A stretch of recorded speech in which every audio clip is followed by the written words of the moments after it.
Bienvenue sur Africa 24 pour suivre la clôture du 24e sommet des chefs d'État de gouvernement de l'Union africaine en direct d'Addis Abeba, la capitale éthiopienne.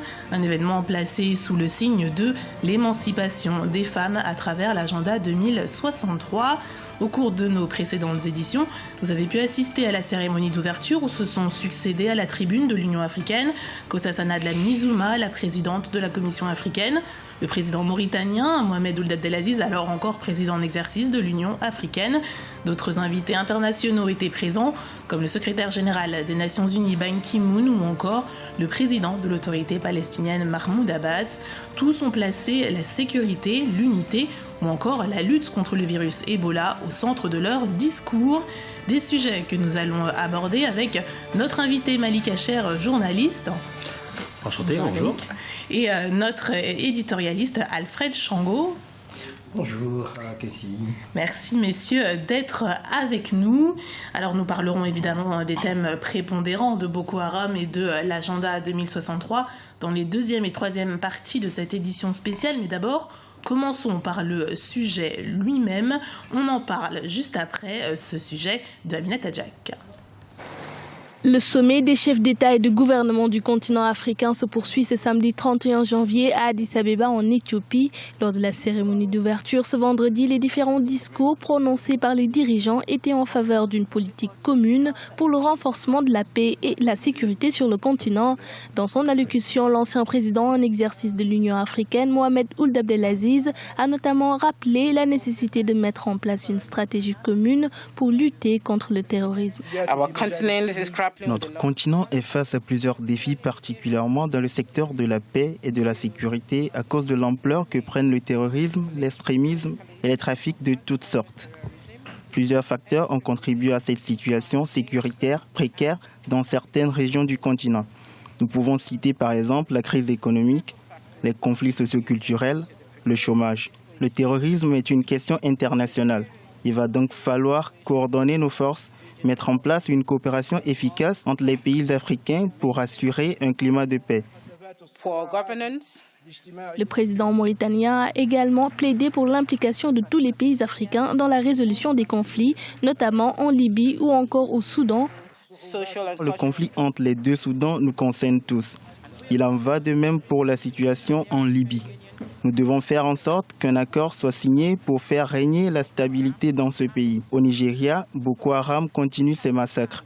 Nous appelons tous les pays de l'Union africaine à mettre en place une force internationale pour combattre ce mouvement et soutenir l'armée tchadienne qui est déjà sur place. Nous demandons la libération immédiate des otages. Le sommet des chefs d'État africains se termine ce samedi sur des résolutions communes qui devraient être matérialisées afin de lutter contre les menaces qui pèsent sur le continent. Ces dernières sont multiples et revêtent chacune une spécificité qui demande la mise en place de politiques concrètes pour les éradiquer. Alors comme pressenti, c'est le président du Zimbabwe, Robert Mugabe, qui prendra la présidence tournante de l'Union africaine. Il succède au président mauritanien Mohamed Ould Abdelaziz. À 90 ans, Robert Mugabe préside le pays qu'il a mené à l'indépendance depuis 1980. Profondément autocrate et fervent défenseur d'une Afrique indépendante, il critique ouvertement la communauté internationale et européenne. Qu'est-ce que cela va signifier pour l'Union africaine ? Kessie, le choix de Robert Mugabe, s'il se justifie par le fait de la présidence tournante de l'Union africaine, éthiquement, c'est quand même assez problématique puisque justement le vieux lion gérontocrate, autocrate qui reste au pouvoir depuis 1980, certes, il avait la légitimité de l'histoire puisqu'il a combattu le régime de l'apartheid en Rhodésie du Sud. Et puis il a mené le pays à l'indépendance, tout cela on l'a salué. Et puis petit à petit, il s'est transformé en autocrate, à s'accrocher au pouvoir, à éliminer toute forme d'opposition, et donc à plonger son pays dans le chaos économique. Aujourd'hui, le marasme économique atteint des proportions jamais égalées, en tout cas en Afrique australe. Et la crédibilité quand même de l'Union africaine est atteinte par ce choix. Bien sûr, d'autres chefs d'État se sont désistés parce qu'ils savent effectivement la charge que cela constitue. Et puis beaucoup sont en campagne électorale. Et puis il y a de gros défis, comme ceux qu'a affronté Mohamed Abdelaziz, le président mauritanien encore en lice avant la fin de son mandat. Les défis de la sécurité, de la maladie Ebola, etc. Et donc ce choix-là me paraît tout à fait éthiquement contestable parce qu'il y a des élections qui vont avoir lieu. Qu'est-ce que Mugabe peut dire justement aux chefs d'État qui sont engagés ou aux pays qui sont engagés dans les élections? Il n'a aucune crédibilité de ce point de vue-là. Je pense qu'à un certain moment, il faut qu'à l'Union africaine, on redevienne un peu sérieux et puis raisonnable. Quand ça n'est pas possible, soit on aurait pu prolonger le mandat de Mohamed Abdelaziz, ou alors choisir un autre pays que le Zimbabwe pour diriger cette Union africaine pendant l'année qui vient. Malik, je vous ai vu hocher la tête. Oui, je partage totalement cet avis. Quelle image finalement on renvoie à nos partenaires, aux partenaires internationaux de l'Afrique, parce que quand même Robert Mugabe est quand même mis au banc par la communauté internationale. Comment je ne pense pas que Robert Mugabe va se présenter aux grands sommets internationaux tels que le G20, le G8. Voilà, c'est un mauvais signal, je pense, qu'on renvoie aux Africains déjà et à la communauté internationale pour toutes les raisons qui viennent d'être citées, pour le pouvoir autocrate, personnel qu'a exercé Robert Mugabe à la tête du Zimbabwe pendant maintenant, si on compte sa période pendant qu'il a été Premier ministre, c'est 30 ans, environ 34 ans, 35 ans maintenant. Donc voilà, je partage tout à fait l'avis qui vient d'être cité. Et justement, pour une question pratique et diplomatique, comment est-ce que vous parliez des visites au G20, comment est-ce qu'il va faire rien que pour se déplacer? Parce que je crois qu'il est encore sous le coup de sanctions européennes où il n'a pas le droit de voyager. Donc comment ça va se passer? Mais oui, mais ça pose un sérieux problème justement à l'Union africaine. Alors, je comprends les chefs d'État africains qui disent mais oui qu'on marginalise toujours l'Afrique, et notamment ses dirigeants. Et là, j'ai l'impression qu'ils font quand même, excusez-moi l'expression, un pied de nez justement à la communauté internationale. Je pense qu'on va au-devant des incidents diplomatiques avec le choix de Robert Mugabe vis-à-vis de nos partenaires étrangers. Alors, soit ils vont se pincer le nez et puis ou pour essayer de contourner ou envoyer alors des interlocuteurs de second rang pour éviter de rencontrer Robert Mugabe. Et donc, je pense que c'est vraiment une erreur ça va être une année, j'allais dire, où les relations entre l'Afrique et le reste du monde, l'Union européenne, etc., ces relations vont être mises un peu entre parenthèses, ou alors ce seront par d'autres canaux, les ministres qui vont assurer justement l'intendance en attendant le nouveau président après Mugabe. Et justement, il y a d'autres voix qui disent oui, mais Robert Mugabe, c'est celui qui défend toujours l'Afrique. D'ailleurs, quand il est arrivé, un des premiers propos qu'il a tenus, c'est qu'il faut que les ressources des Africains profitent aux Africains et à eux-mêmes. Est-ce que ça pourrait pas être le début aussi d'une nouvelle politique? Ça me fait penser à ce qui s'est passé au Niger avec Areva, où on va avoir des pays africains qui vont vouloir se réapproprier leurs ressources. Alors, effectivement, Kessie, mais ça, c'est un slogan qu'il lance. On le sait, pour flatter un peu l'ego des chefs d'État, des délégations qui sont présentes au sommet de l'Union africaine. Mais la réalité est beaucoup plus complexe que ça. C'est-à-dire, d'abord, il n'y a personne qui, aujourd'hui, très honnêtement, peut dire l'Afrique aux Africains. Mais oui, on vous laisse l'Afrique aux Africains. Qu'est-ce que vous en faites? On peut lui poser lui-même la question. Vous dites l'Afrique aux Africains. Vous avez eu le Zimbabwe à vous tout seul. Qu'est-ce que vous avez fait du Zimbabwe? Aujourd'hui, c'est l'un des pays les plus pauvres au monde. Et que donc, ça, il faut sortir de cette logique de slogan, de l'émotivité, parce que là, il a essayé de caresser dans le sens du poil. À un certain moment, il faut aller à rebrousse-poil. Et aller à rebrousse-poil, c'est se dire, mais voilà, dans chaque État africain, dans chaque bloc régional ou sous-régional, qu'est-ce que nous faisons de ces ressources de l'Afrique? Est-ce que nous créons de l'emploi pour la jeunesse? Est-ce que nous intégrons les femmes dans les projets de développement? Est-ce que nous consacrons assez d'argent pour les problèmes de santé, des hôpitaux, la formation des médecins? On l'a vu avec Ebola, comment les 3 pays qui sont frappés directement, Sierra Leone, Libéria et la Guinée, où les carences justement des services de santé. Et donc effectivement, il faut sortir vraiment de ces types de slogans pour se dire soyons pragmatiques. Et pragmatiquement, qu'est-ce que nous faisons de nos richesses africaines? Ça, c'est la vraie bonne question. Je partage tout à fait cet avis une nouvelle fois. Effectivement, c'est un slogan de dire voilà, c'est aux Africains de bénéficier de leurs propres ressources naturelles, mais ces dirigeants-là ne sont pas, enfin ceux comme Robert Mugabe ne sont pas exempts de leur gestion. Ils ont été au pouvoir pendant plusieurs décennies. Qu'ont-ils fait de ces ressources naturelles? Est-ce que ça a profité à la population? On n'a pas vu les résultats de ces richesses. Le peuple. Là, c'est pour le cas du Zimbabwe, mais il n'a pas profité de ces richesses. Donc là, tout a été dit. C'est vraiment un slogan. Il n'y a pas vraiment une volonté politique derrière affichée. Sinon, ça se saurait depuis longtemps. Entendu. Alors, on va parler aussi d'un autre thème qui a été évoqué autant par le secrétaire général des Nations Unies, Ban Ki-moon, que par la présidente de la commission de la Mini Nkosazana Zuma. Ce sont les élections à venir en 2015. On pense évidemment aux présidentielles, au 14 février, au Nigeria, avec la crainte d'une perturbation du mouvement Boko Haram, à la Centrafrique, qui doit tourner la page de sa transition. Idem pour le Burkina Faso, après le soulèvement populaire du 31 octobre 2014. Alors, la présidente de la commission, elle a appelé à des scrutins transparents, libres, apaisés. Quelle autre recommandation elle peut faire, en fait, dans un cadre comme celui-ci? Bon, Nkosazana Dlamini Zuma a porté quand même haut cette commission, si on compare sa gestion à celle, par exemple, de Jean Ping. Aujourd'hui, cette commission a un peu plus de crédibilité par rapport justement à l'engagement de Nkosazana Dlamini Zuma. Les recommandations qu'elle vient de faire sont tout à fait justes et pertinentes. Quand on sait effectivement les tensions que les élections, en particulier présidentielles, soulèvent toujours en Afrique, les contestations, les fraudes, etc. On appelait effectivement à des élections libres, transparentes et crédibles. C'est le premier pas.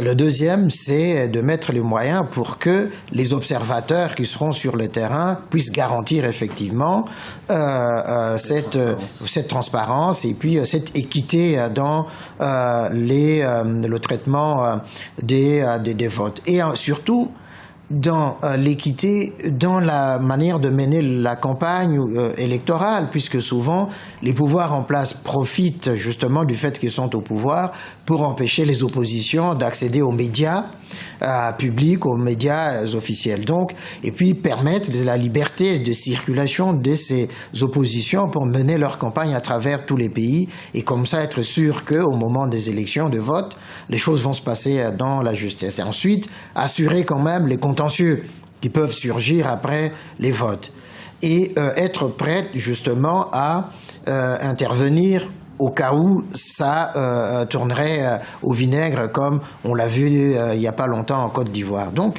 je pense que elle est dans son rôle, elle a très bien fait de rappeler ces choses-là, mais de l'autre côté aussi, il reste aux États eux-mêmes de devenir responsables. Malik parlait de la volonté politique tout à l'heure. C'est cette volonté politique-là qui manque auprès de tous ces gens qui sont au pouvoir, parce qu'ils pensent que le pouvoir leur appartient. Non, le pouvoir appartient au peuple. Et par conséquent, il faut s'en remettre à ce peuple-là dans le respect justement des votes. Tricher, ça ne grandit pas la démocratie en Afrique. Est-ce que justement l'Union africaine va avoir une attitude plutôt attentiste en donnant des recommandations ou vraiment dépêcher des gens sur place? Et dans l'ordre de combien de personnes? Alors moi, je pense effectivement que jusqu'à présent, à l'Union africaine, on voit toujours des observateurs, mais qui restent souvent dans les capitales. Oui. Ils ne sont pas déployés, voilà exactement, dans l'arrière-pays pour vérifier justement la justesse et la véracité des urnes. Je pense effectivement qu'il faut, chaque fois que c'est possible, puisque les élections vont s'échelonner dans tout le long de l'année 2015, de prévoir effectivement un nombre conséquent des observateurs qui seront déployés, pas seulement dans les capitales, mais aussi dans l'arrière-pays, pour garantir justement le respect des votes des peuples africains qui seront amenés dans chacun de ces pays-là à voter. Et justement, on a vu ces derniers temps, même si ce n'est pas tout à fait des élections, quoique en République démocratique du Congo, des gens qui ont protesté contre des modifications électorales. On pense évidemment au Burkina Faso. Est-ce qu'il y a un sursaut démocratique, un sursaut citoyen de la part des habitants ? Difficile à dire s'il y aura d'autres sursauts. En tout cas, il y en a eu par le passé et c'est fort probable qu'il y en aura. On l'a vu au Burkina Faso, comme vous l'avez dit. C'est problématique quand même, comme le disait Alfred. Cette année 2015, ça sera l'année où il y aura 9 à 10 élections présidentielles, je crois bien. Et ça va être compliqué de gérer les situations post-électorales. On ne sait pas comment ça va se passer, on est dans l'inconnu total. Et effectivement, il y a des soucis de dispositifs qui sont clairement visibles pour cette année 2015. Donc effectivement, on est quand même dans une inconnue. C'est difficile de dire s'il y aura des soulèvements populaires. C'est difficile, parce qu'on sait que les pays, il y a une diversité des situations déjà, et on ne sait pas, ce ne sont pas des choses prévisibles dans le temps. Il risque d'en avoir si vraiment ces gouvernements africains ne jouent pas le jeu de la transparence et de la démocratie. Alfred ? Alors, moi, j'ajouterais simplement ceci, que il faut de la vigilance, en tout cas, de la part des uns et des autres. Les ONG, des droits de l'homme dans chacun de ces pays-là, puis dans le continent. Les populations elles-mêmes aussi doivent être assez vigilantes. Parfois, souvent, elles sont manipulées, mais doivent être vraiment vigilantes face à ces tentatives. On ne sait pas ce que ça va donner. Manipuler, c'est de quelle façon, par exemple ? C'est-à-dire que les pouvoirs en place... Exactement. Et tout à fait. Et donc, effectivement, il faut éviter qu'on en arrive à ce genre de situation. Et je pense qu'il y a un exemple quand même qui est très intéressant, c'est l'exemple tunisien. Ça nous montre qu'au sortir de toutes les tensions qu'il y a eu, des élections ont été libres, transparentes, acceptées par tout le monde. Je pense que c'est le chemin à prendre. Alors, dans tous ces pays qui sont en compétition cette année-ci, dans certains, ça se passera sans problème, puisqu'il y a une certaine tradition. Dans d'autres, il y a des risques de manipulation, comme au Burundi, par exemple. On ne sait pas ce que ça va donner si le président s'accroche alors que son mandat s'achève cette année-ci. Au Nigeria, la tension est là à cause de Boko Haram, mais on ne sait pas si la commission électorale va réussir à distribuer les cartes à travers tout le pays, donc le risque existe. En Centrafrique aussi, la situation est très volatile, très instable. On ne sait pas si véritablement tous les acteurs vont accepter de jouer le jeu. Ce qui est intéressant en revanche, c'est que les équipes de la transition n'ont pas le droit de se présenter comme au Burkina Faso, donc ça enlève un certain risque, justement, une certaine tentation de manipulation. Je suis d'accord avec ce qui vient d'être dit, et surtout par le passé, on a vu que les présidents, les gouvernements au pouvoir, les présidents ont parfois refusé la défaite et sont allés jusqu'à manipuler des camps les camps entre eux pour vraiment créer un climat d'insécurité et finalement rasseoir une autorité derrière pour se légitimer encore au pouvoir. Donc le risque, il est là aussi, c'est la manipulation par le pouvoir de ces élections qui vont venir. Voilà. Je pense à ce que vous avez dit aussi sur la distribution des cartes électorales. Par exemple, au Nigeria, on a instauré de nouvelles technologies, une carte biométrique, mais les cartes, souvent, ne sont pas diffusées en temps et en heure. Est-ce que vous pensez que ça peut être une manœuvre volontaire ? Bon, là pour le coup, pas volontaire, puisque la Commission électorale nationale indépendante assure qu'elle est en capacité de distribuer toutes ces cartes-là. Dans certains cas, effectivement, le retard est dû justement à ces commissions parce qu'il y a à l'intérieur, il n'y a pas d'équilibre justement dans la représentation des personnes qui les constituent. Si je prends le cas de la RD Congo qui va être entrée en campagne législative de cette année-ci, mais présidentielle l'année prochaine, on reproche beaucoup à la Commission électorale nationale indépendante de ne pas faire son boulot, d'être là pour essayer de truquer, de manipuler. Donc les risques existent réellement. Dans certains cas, c'est la Commission elle-même qui est source des retards. Dans d'autres cas, effectivement, ce sont les circonstances, comme au Nigeria, qui font qu'il y a cette difficulté d'arriver et d'atteindre tout le monde. Dans ces mêmes commissions, il y a même les gens qui sont à la tête de ces commissions sont souvent des proches des présidents en place. Donc ça renforce aussi l'incertitude sur ces prochaines élections. Donc c'est des commissions, finalement, qui ne sont pas si indépendantes que ça. Elle le serait si effectivement il y avait équilibre de représentation dans la constitution même de ces commissions. Or, dans la plupart des cas, on voit qu'il y a le président, a été choisi par le pouvoir.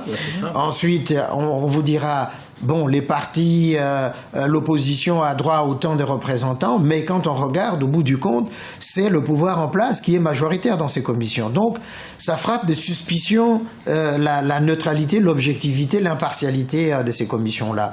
Qu'à cela ne tienne, on peut se dire, dans ce cas-là, il y a le droit de contentieux qui existe, mais quand on va au bout du compte, on s'aperçoit que même les magistrats qui sont chargés d'examiner ces contentieux, ils ont été nommés par le pouvoir en place. Donc, il y a des risques de déviance, d'où la nécessité de la vigilance, non seulement des sociétés civiles, mais des populations, et puis de l'Union africaine, qui ne doit pas être là seulement pour cautionner, mais pour dénoncer, dire que ça ne s'est pas bien passé, puis les observateurs étrangers aussi. Oui, en plus, elle doit juste appliquer la charte et ses valeurs. C'est ça qu'il faut. Il faut qu'elle se donne les moyens d'appliquer aussi ces réglementations qui ont été acceptées par tous les pays qui siègent à l'UA. C'est quand même extraordinaire de ne pas pouvoir appliquer ces valeurs démocratiques. Et la charte, justement, des élections de l'Union africaine. Il suffit simplement de respecter les propres règles que nous donnons nous-mêmes. Et du coup, quand on revient à ce que disait Mugabe dans son discours, l'Afrique aux Africains, voilà, vous avez une charte que vous ne respectez pas vous-même, mais commencez par respecter cette charte-là, et puis après, on verra la suite. Alors, j'avais une autre question. Est-ce que ce serait naïf de penser qu'il pourrait y avoir un effet Burkina Faso et que, du coup, les chefs d'État pourraient un peu hésiter à vouloir modifier une constitution sous peine d'être destitués par des manifestations? Ici, moi, je viens de voir un peu en RD Congo ce qui vient de se passer il y a quelques jours, où il y a eu cette manœuvre du pouvoir pour essayer de contourner l'obstacle de la non-modification de l'article 220 de la Constitution, que finalement, les citoyens sont descendus dans la rue, il y a eu des morts, et du coup, ils ont reculé en disant mais non, il n'y avait pas l'intention malveillante, etc. Bref, ce sont les citoyens eux-mêmes qui doivent s'approprier leur démocratie. Si les citoyens ne le font pas, effectivement, ces pouvoirs vont être tentés de le faire et puis de passer en force. Au Congo-Brazzaville, il y a ce risque-là de modification. Dans d'autres pays, au Burundi, on l'a cité ici, au Rwanda, il y a cette tentation aussi. Dans un certain nombre de pays, effectivement, cette tentation existe. Alors, il revient aux citoyens eux-mêmes de s'approprier ces processus-là pour dire si vous essayez de faire ça, nous faisons comme au Burkina Faso. Alors, si vous êtes là pour tirer sur votre peuple, tuer votre peuple, tant mieux, allez-y, faites-le. Malik. Que dire de plus, tout a été dit par Alfred. Mais effectivement, oui, le précédent burkinabé peut être quand même un avertissement pour les chefs d'État en place. Voilà, comme je l'ai dit tout à l'heure, ensuite, je ne peux pas dire quelque chose de nouveau, ça va être difficile de savoir qu'est-ce qui va se passer par la suite. C'est très complexe, c'est très incertain. Alors messieurs, on va parler d'une autre thématique, c'était tout simplement le slogan du sommet, c'était l'émancipation des femmes à travers l'agenda 2063. Donc l'Union africaine a voulu placer les femmes au centre de ses priorités. Comment est-ce qu'elle peut concrètement aider la gente féminine, l'Union africaine ?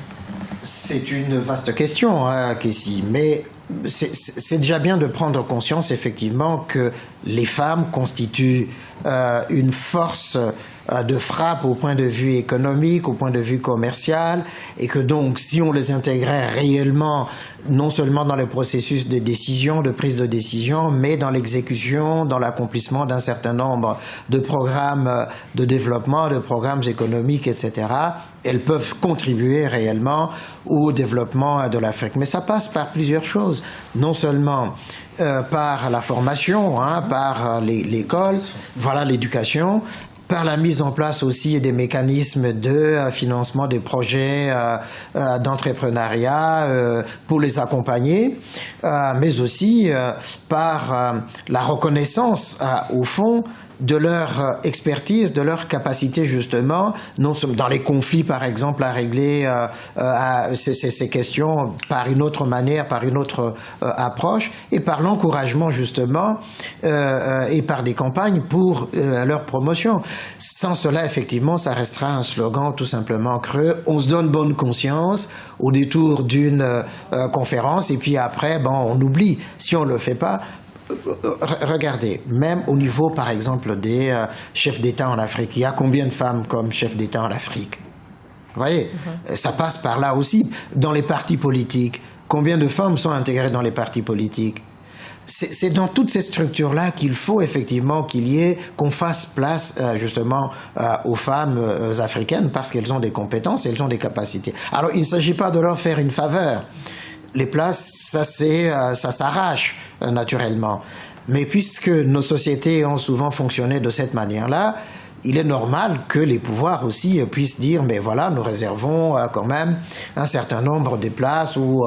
Malheureusement, il faut que ça fonctionne par quota même, pour vraiment pousser vers cette représentation féminine dans toutes les instances. Même, bon, je prends l'exemple algérien parce que je le connais bien, mais je pense que ça a été bon de mettre...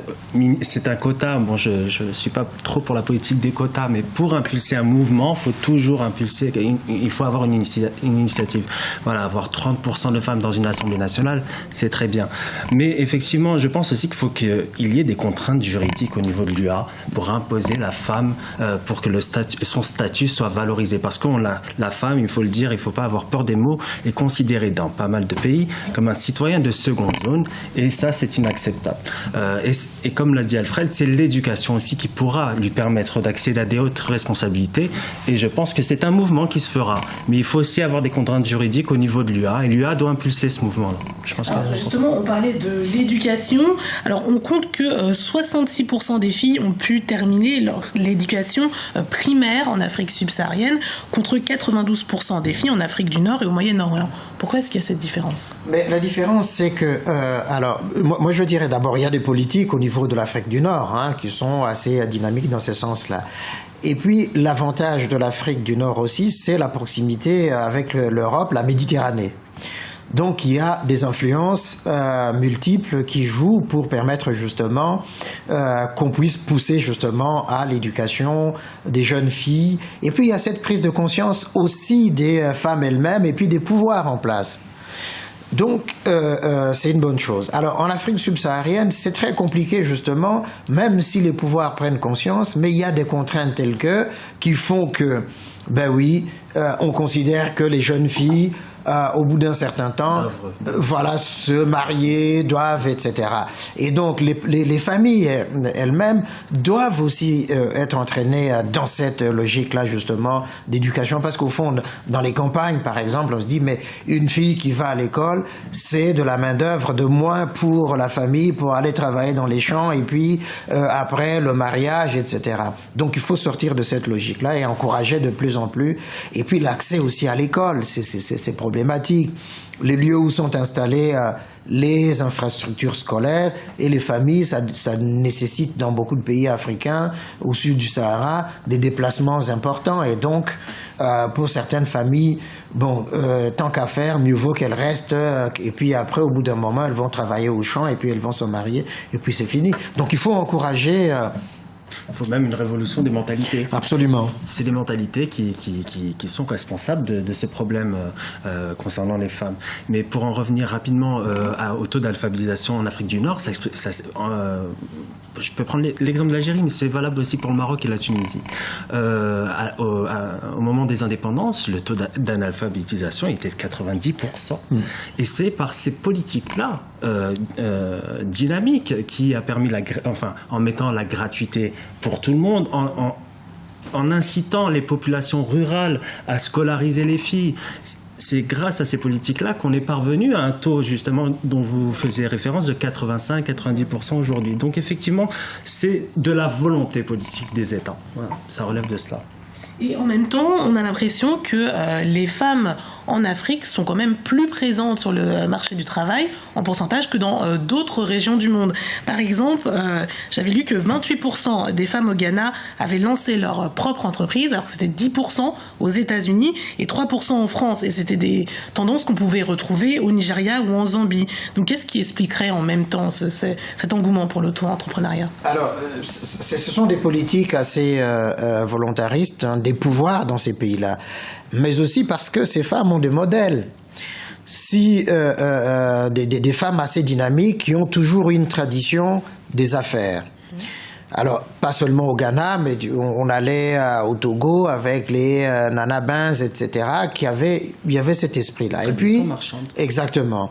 Et puis ensuite, les pouvoirs ont mis en place des dispositifs qui encouragent, qui favorisent la création à des entreprises qui soutiennent.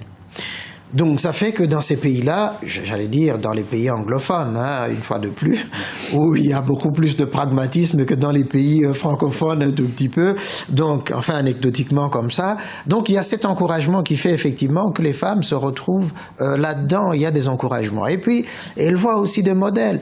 Prenez au Nigeria. Ngozi Iweala-Adichie, la ministre de l'économie et des finances. Quand on voit effectivement qu'il y a ce modèle-là, et puis par ailleurs cette tradition nigériane des femmes qui partent faire leurs affaires ailleurs, qui reviennent, etc. Il y a cette forme d'ouverture qui est là, ça encourage de plus en plus. Alors, dans les autres pays, effectivement, petit à petit, on commence à comprendre, à prendre le pas, à dire mais il faut financer déjà les jeunes filles, les jeunes femmes qui ont des projets porteurs, qui peuvent être aussi compétitifs sur le marché du travail et de l'emploi. Alors, on les encourage. Donc, je pense effectivement que ça passe par toutes ces choses, tous ces dispositifs-là. Oui. Allez-y, Maï. J'allais rajouter quelque chose, mais je pense que le microcrédit aussi a facilité, a permis à ces femmes de sortir de leur problématique de pauvreté, enfin de sortir de la pauvreté. Et comme le disait Alfred, elles ont cette tradition aussi de se déplacer, de faire des affaires. C'est une tradition ancienne et couplée à des propositions, j'allais dire modernes, enfin des propositions de microcrédit, ça leur permet aussi d'être connectés à l'économie du pays et faire avancer l'économie du pays et être une force pour le pays. Donc voilà. Et est-ce qu'il y a un profil type de ces femmes entrepreneurs? Parce que des fois, on a l'impression qu'il pourrait s'agir un peu de self-made woman, ou sinon, on se rend compte des fois qu'il s'agit d'héritières ou d'épouses. Par exemple, je pense à Myriam Ben Salah Chakroun, qui était la fille aussi d'un entrepreneur marocain. Il y a Marie Kofi Tudor en Côte d'Ivoire, qui est l'épouse d'un proche de Vincent Bolloré. Donc, est-ce qu'il y a un véritable profil? Non, il n'y a pas véritablement de profil tracé comme ça. On peut trouver un peu de tout dans, j'allais dire, ce pouvoir économique maintenant, entrepreneurial des femmes en Afrique. Il y a de tout. Tout dépend effectivement pour les unes et les autres. Parce qu'il y a des jeunes qui sortent des écoles de commerce, qui ont des projets qui sont financés. Il y a d'autres qui ont commencé par la débrouillardise et petit à petit, ils ont accru leur puissance financière et pour devenir finalement des grandes femmes d'affaires. Donc il y a un peu de tout. Il y a celles qui sont formées effectivement, il y a celles qui ont commencé à partir de rien, même sans formation, mais qui ont acquis sur le terrain le sens des affaires, le sens de la négociation, et donc finalement sont arrivés à la tête des grandes entreprises, des grands empires économiques. Donc il y a un peu de tout. Mais évidemment, il faut un coup de pouce. S'il n'y a pas un coup de pouce, ça n'est tout simplement pas possible. Alors, je vois, il y a des jeunes qui rentrent avec des projets, il y a quelques années, quelques temps même, qui sont rentrés dans les pays comme la RD Congo, le Congo-Brazzaville, le Gabon, enfin le Cameroun, Mais la difficulté de créer l'entreprise pour ces jeunes-là vient de quoi? Est-ce que elles sont dans une autre manière de mentalité, c'est-à-dire je monte mon projet, j'arrive, je n'ai pas besoin de 6 mois pour obtenir les autorisations de commencer mon entreprise, ou que l'entreprise démarre et tout de suite on vient, il faut payer les taxes et des choses comme ça, et donc ça décourage les initiatives. Bureaucratie. Voilà, exactement, c'est le mot. Ouais. Mais du coup, est-ce qu'il n'y a pas une sorte d'élitisme? Parce qu'en plus, vous dites qu'ils rentrent. Donc ça sous-entend que c'était des femmes qui ont fait leurs études à l'étranger et ensuite qui sont revenues. Oui, il y a effectivement un tout petit peu, c'est ce type d'élitisme. Mais je vois ici à Paris, mais aux États-Unis, il y a une ONG des femmes performantes africaines qui est en train d'installer dans chaque pays africain une représentation, donc des femmes performantes. Et au fond, qu'est-ce qu'on retrouve dedans? On retrouve toute la palette de la société. Il y a des femmes d'affaires qui n'ont jamais été à l'école, mais qui, à force justement, ont acquis une expertise, un savoir-faire. Puis il y a celles qui ont été à l'école. Puis il y a des héritières, etc. Il y a toute une série comme ça, des femmes qui ont compris effectivement que, pour leur propre réussite, il faut qu'elles s'engagent dans les affaires, mais aussi pour inciter d'autres femmes, d'autres jeunes femmes à s'engager aussi, de servir de modèle. Donc, contre justement cet élitisme-là, il y a cette possibilité qui s'offre justement de faire qu'il y ait quand même un lien entre, je crois, même quand Africa 24 a organisé cet Africa Day à Bruxelles il y a quelque temps, on a vu justement des femmes africaines de tous les niveaux, de sociaux et puis de tous les niveaux de formation qui se sont retrouvées là comme des femmes vraiment performantes, puissantes, mais qui sont là pour donner un effet d'entraînement auprès d'autres jeunes femmes qui sont intéressées par les affaires. Alix, sur l'élitisme. Moi, ce qu'il faut retenir pour moi, c'est surtout l'influence de l'éducation. C'est grâce à l'éducation que ces femmes ont réussi. Bien sûr, elles font partie d'une élite, mais c'est l'éducation qui leur a permis d'être parmi cette élite, et finalement, une élite qui quand même qui revient au pays et qui permet aux autres femmes qui sont restées d'en profiter. Et c'est là aussi le mérite de ces femmes, c'est d'être parties, d'avoir cherché la connaissance pour se réussir personnellement, mais aussi pour aider d'autres femmes qui, elles, n'ont pas pu avoir ce parcours-là. Est-ce qu'on n'a pas l'impression aussi que ces femmes-là ne doivent pas commencer à faire leurs preuves à l'étranger pour ensuite avoir un peu plus de crédit en rentrant ?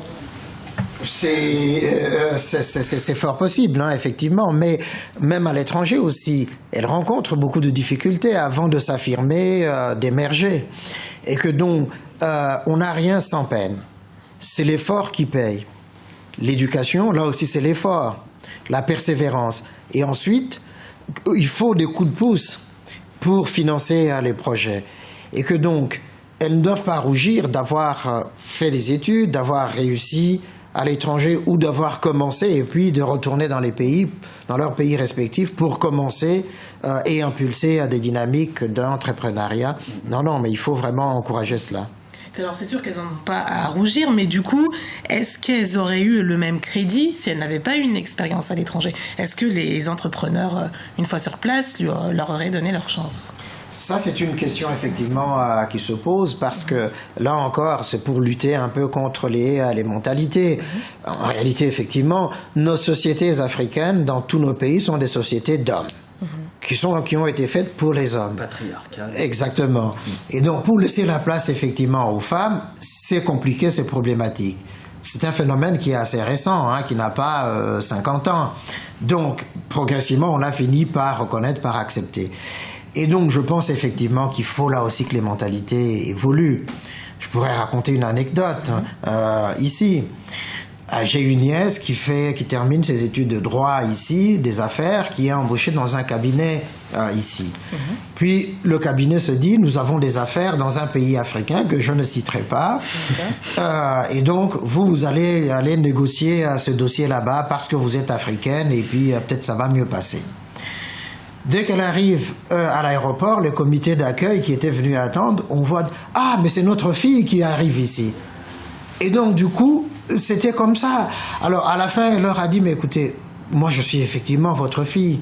Mais vous pensez bien que si moi, je ne réussis pas à traiter, à régler ce contentieux, ce dossier-là, vous allez me causer de problèmes vis-à-vis de mon employeur. Donc, on va faire les choses dans les règles. Ouais, c'est donc une question de mentalité, parce qu'il se dit, ah, c'est notre fille qui est arrivée, donc on est entre nous, c'est notre enfant, ben on va régler le problème comme on l'entend. Donc il faut effectivement que les mentalités puissent évoluer, changer, dire, non, la personne qui est là, elle a des compétences, elle a des capacités, elle a le mérite, et il faut effectivement qu'on tienne compte de ses mérites et de ses compétences pour pouvoir justement... Alors, Malik parlait de comment ça, des dispositifs juridiques. Le droit est important. Il dit, vous appliquez le droit et puis c'est tout. Tout le monde est égal devant la loi. Une femme qui veut entreprendre, la loi est la même pour elle que pour tous les autres. Donc, il n'y a pas de favoritisme ni de condescendance, on la respecte simplement. Et ça commence par là. Malik. Que dire de plus? C'est vrai que c'est la lutte contre les discriminations qui doit être importante. La discrimination, là, en l'occurrence, qui est faite envers les discriminations qui sont faites envers les femmes, pardon. Ces femmes-là, elles ont été obligées de partir à l'étranger aussi pour se créer un réseau, parce que sur place, elles ne pouvaient pas. Enfin, je pense que c'est une majorité de cas. Elles ont été obligées de sortir de cette société patriarcale qui ne leur fait pas confiance pour chercher ailleurs une société qui est réceptive à leur volonté de réussir. Et voilà, elles sont obligées de sortir pour cela, pour se créer un réseau. Et d'où ce qu'on parlait tout à l'heure, cette obligation de quitter le pays d'origine pour réussir à l'étranger. Mais elles reviennent souvent au pays pour faire progresser la société. Et pourtant, justement, certaines femmes occupent des postes importants, comme Nkosazana Dlamini Zuma, ou je pense à la présidente du Libéria, je pense à la présidente de la Centrafrique. Est-ce que c'est quoi, l'exception qui confirme la règle ou le début de quelque chose? C'est les deux, c'est les deux qu'ici. C'est vraiment l'exception qui confirme la règle, naturellement, ou l'arbre qui cache la forêt. Et d'ailleurs, elles ont été obligées, pour la plupart de ces femmes-là, de s'imposer pour qu'on les accepte en tant que telles, non pas comme femmes, mais comme dirigeantes, comme présidentes. Il a fallu vraiment qu'elles s'imposent. Et donc, c'est important. On a vu toutes les difficultés, par exemple, de Catherine Samba-Panza en Centrafrique, et toutes les réserves, les suspicions qu'il y avait sur elle. Mais il a su, effectivement, par la fermeté, mais par aussi la douceur, par le respect de sa nature, elle a réussi à s'imposer. Donc, en réalité, on en demande toujours un peu plus, justement, aux femmes. Il faut qu'elles fassent leurs preuves. Mais ça ne devrait pas être comme ça, justement.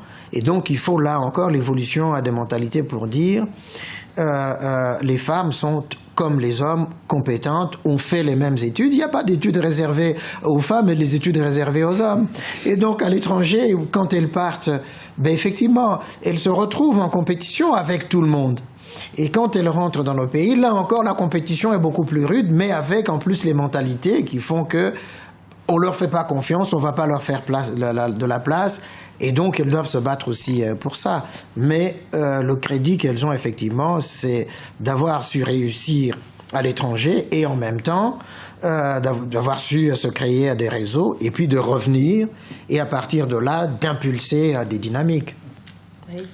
C'est avec ces exemples-là que la situation évoluera positivement. C'est grâce à ces exemples-là, ces personnalités féminines qui accèdent à des postes de haute responsabilité, qu'on arrivera en Afrique à impulser un mouvement d'une belle ampleur. Mais effectivement, elles doivent cravacher davantage, 2 fois plus, 3 fois plus que les hommes, parce que, voilà, comme on l'a dit tout à l'heure, pour toutes les raisons, par ces mentalités qui ont du mal à évoluer, ces sociétés encore patriarcales. Et voilà, on en revient toujours au même sujet, c'est la volonté politique qui doit faire, entre guillemets, le travail. Parce que sans volonté politique, on n'y arrivera pas. Parce que la société, parfois, elle évolue dans le bon sens. Mais il faut l'accompagner à évoluer dans le bon sens. Il faut qu'il y ait des politiques qui accompagnent ce changement. Si vous n'avez pas de politique qui ne promeut pas la femme ou qui vont dans ce sens-là, on n'y arrivera jamais. Et on sera toujours en train de parler de ces discriminations et de ces inégalités hommes-femmes. Alors on a passé en revue les femmes, le niveau d'éducation, les femmes entrepreneurs. Alors je vous propose de regarder une petite synthèse avec ce sujet d'Amina Dajak. Lors de la séance d'ouverture de l'Assemblée des chefs d'État africains ce vendredi 30 janvier à Addis Abeba en Éthiopie, les dirigeants ont longuement insisté dans leur allocution sur les menaces qui pèsent sur le continent. La présidente de la Commission de l'Union africaine, Nkosazana Dlamini-Zuma, a d'ailleurs assuré que les gouvernements en étaient conscients et qu'il fallait répondre à ces défis par une stratégie commune. 15 years ago, as the world welcomed the new millennium, Africa was referred Il y a 15 ans, alors que nous entrions dans le nouveau millénaire, l'Afrique se voyait confrontée aux nombreux défis du XXIe siècle. En tant qu'Africains, nous avons choisi de voir le début de ce millénaire comme le début d'un centenaire pour le continent. C'est ainsi que nous devons être avertis des nouvelles menaces auxquelles sont confrontés l'Afrique et le reste du monde.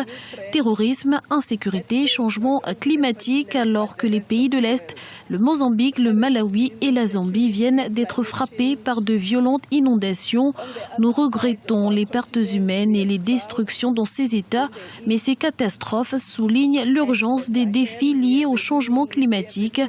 Le terrorisme et en particulier les agissements de Boko Haram contre nos peuples, leurs crimes épouvantables, leur destruction, leur kidnapping en série font de ces insurgés une menace pour notre sécurité collective. Nkosazana Dlamini-Zuma a également rappelé que 2015 était pour le continent l'année de l'autonomisation et du développement de la femme et qu'il fallait passer à un niveau supérieur le programme continental pour l'égalité entre les sexes. Elle plaide pour que les dirigeants s'assurent de l'implication des femmes dans la résolution des conflits et du renforcement de leur représentation dans la vie publique. Nous nous rencontrons au début d'une année où le monde est à un point historique alors qu'il décide ce qu'il faut faire concernant le changement climatique, l'agenda de développement post-2015 et qu'il réfléchit sur les 20 ans écoulés depuis la conférence des femmes de Beijing. Chaque nation africaine devait promouvoir la cause des femmes par la responsabilisation économique et l'inclusion financière. Nous devons accorder une attention particulière à la jeune fille et nous assurer qu'elle soit scolarisée et maintenue à l'école, qu'il soit mis fin au mariage précoce et aux mutilations génitales féminines et que l'on exploite le potentiel tant des filles que des garçons. Le 24e sommet des chefs d'État et de gouvernement du continent africain s'est tenu sur le thème « Année de l'autonomisation et du développement des femmes vers l'agenda africain 2063 ». La nécessité d'un développement axé sur l'égalité entre les hommes et les femmes devient donc un fondement pour l'organisation panafricaine pour garantir une transformation du continent et exploiter le potentiel de tous ses acteurs. Alors messieurs, une réaction à ce sujet ? Là, on vient d'entendre Nkosazana Dlamini-Zuma, la présidente de la Commission, qui revient sur un certain nombre de défis qui attendent l'Afrique après l'agenda post-2015, comme on le sait, le premier agenda de développement, les OMD, qui s'achève cette année-ci. Oui. Quand on a fait le bilan, on a constaté effectivement que aucun pays africain n'a atteint ces objectifs-là. Et maintenant, il y a l'agenda post-2015 pour 2063, les défis qu'elle vient d'évoquer, mais c'est à peu près ce dont on a parlé tout à l'heure, le défi pour l'éducation de la jeune fille, l'arrêt des mariages précoces, le financement des projets des femmes, leur intégration dans la vie publique et politique dans chacun de ces États, et puis les questions de paix, les questions de sécurité. Et donc, effectivement, elle a raison de rappeler tous ces défis-là. Je pense que l'Afrique gagnerait à sortir quand même un peu de la rhétorique ou des discours, puisque là, c'est la énième fois qu'on revient sur ce thème-là.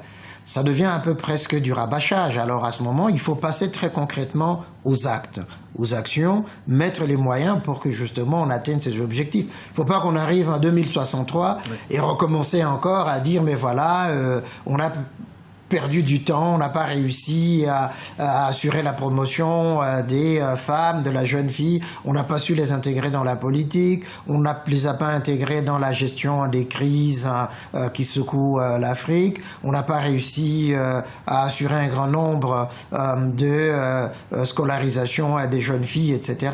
Donc ce sont des défis qui sont là, mais qu'il faut prendre à bras le corps dès maintenant. Alfred a raison sur ce cas-là. Encore une fois, c'est avec des contraintes qu'on y arrivera. On ne peut pas attendre 50 ans et constater qu'on a encore du retard à chaque fois sur cette problématique-là. C'est des choses qu'il faut accompagner. Il faut mettre un dispositif important derrière. Il faut évaluer sur le court terme déjà les objectifs qu'on s'est fixés. Parce que si on attend, comme je l'ai dit, 50 ans pour constater qu'on a du retard, ça ne sert strictement à rien et ça ne restera que des discours. Et effectivement, on doit se donner des délais, je dirais, moins raisonnables. C'est paradoxal ce que je vais dire, mais des délais plus courts. Au bout de 2, 3 ans, 5 ans, 10 ans, qu'est-ce qu'on a fait pour la promotion de la femme? C'est comme ça qu'on y arrivera. C'est en se mettant des contraintes de temps qu'on arrivera à justement booster cette émancipation de la femme. Et non pas, il faut penser sur le long terme, mais ne pas rester comme ça, les bras croisés et constater des décennies plus tard qu'on n'a rien fait. Voilà. Alors, c'est justement les objectifs de l'agenda 2063. On va en parler, vous restez avec nous et on va faire une légère pause et vous retrouvez une nouvelle édition de l'information dans un instant sur Africa 24.